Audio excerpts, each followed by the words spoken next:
Esta vez me encuentro muy contenta de recibir a Natalia López, quien es la cineasta encargada de, pues ahora presentarnos una película que se llama Manto de Gema, su ópera prima, que acaba de ganar en el Festival Internacional de Cine de Berlín en su edición número 72. Y pues bueno, tengo a Natalia aquí. Natalia, me da mucho gusto saludarte y por supuesto mi primera pregunta debe de ir encargada sobre esto, ¿no? ¿Cómo recibes este premio? ¿Cómo recibes este reconocimiento? ¿Y cómo lo has digerido hasta ahora? Hola Bianca, muchísimo gusto y te agradezco la invitación. La verdad es que recibir un premio implica que la película va a poder ser vista por muchas más personas y es algo que me genera un agradecimiento gigante porque finalmente la intención siempre es compartir la película con la mayor cantidad de gente posible. Entonces, el premio hace que la película se impulse a ese que es su objetivo primordial. Cuéntanos un poco sobre lo que va la película. Tenemos como protagonistas a Nailea Norbit, también a Antonio Olivares, a Ida Roa y por supuesto también a Juan Daniel García Treviño, quien hemos visto en la película de Fernando Frías. Así que por favor, platícanos un poco de qué va esta historia.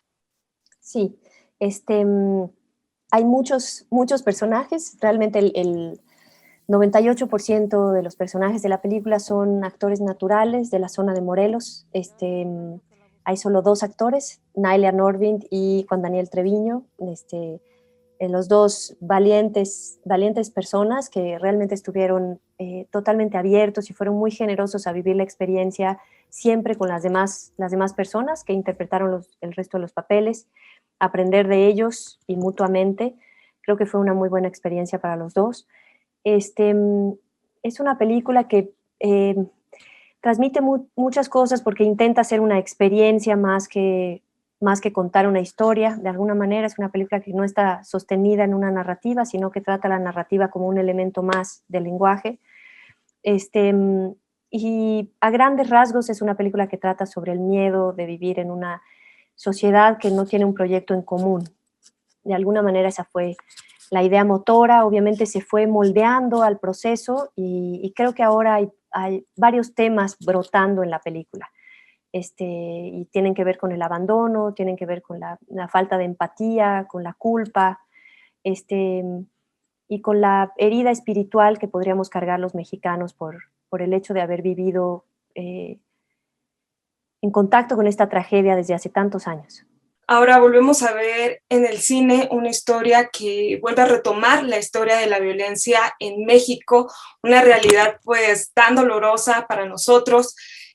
¿Cómo la llevas a tu pantalla? ¿Cómo trabajas este tema tan delicado y, vuelvo a repetir, tan doloroso para nosotros? La violencia, así como, eh, creo que como dices bien, es algo que se tiene que traducir y hay que escoger un lenguaje para traducir. Y mi acercamiento a los grandes temas, porque no es una película realmente ni sobre el narcotráfico, ni sobre la violencia en sí, ni sobre los desaparecidos, sino una película que intenta acercarse a la herida que dices, que acabas de mencionar.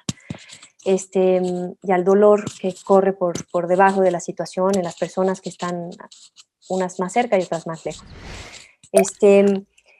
Yo me acerqué a esos temas de una manera bastante prudente, creo yo. No me sentía capaz realmente de crear un discurso social y político al respecto. Creo que hay grandes ejemplos de eso en México y de muchos creadores que se han acercado al tema de una manera muy acertada y han propuesto además formas de acercarse a las soluciones. Eh, Mi acercamiento era más bien más psicológico, de alguna manera, acercarme al problema desde el inconsciente, desde cómo percibimos y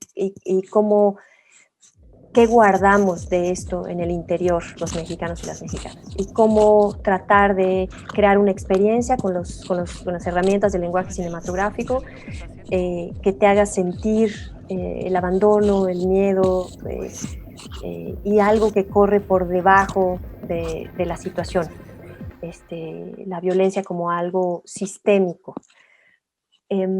Esa fue la intención. Entonces es una película muy atmosférica, que intenta crear atmósferas que se traduzcan en una experiencia cinematográfica. Entonces es una película bastante formal, que obviamente tiene una historia, y mencionaste ya a los personajes, son 3 mujeres y Juan Daniel, los que lideran la película. Hace unos meses atrás pudimos ver también el reconocimiento que se dieron a otras cineastas por sus películas, como el caso de Teodora Miyai con la película de La Civil y también Tatiana Hueso con Noche de Fuego. Retomo estas películas por la manera en que ellos también vuelven a hablar sobre la violencia, pero lo hacen desde la mirada de la mujer, de cómo es el papel de la mujer dentro de esta violencia en México. En tu caso, tú lo haces de esta forma porque al ver a estas mujeres protagonistas en esta cinta, me da la impresión de que puede ser así, que nos puedes brindar a lo mejor una perspectiva femenina de cómo se vive la violencia en nuestro país. Sí, realmente no hubo una intención directriz de plantearme una especie de punto de vista femenino. Al principio mis personajes fueron femeninos porque a nivel muy obvio y práctico, las mujeres son las personas con las que yo me identifico. Puedo fácilmente hablar de mi madre o de mi hija o de mi hermana o de mi amiga.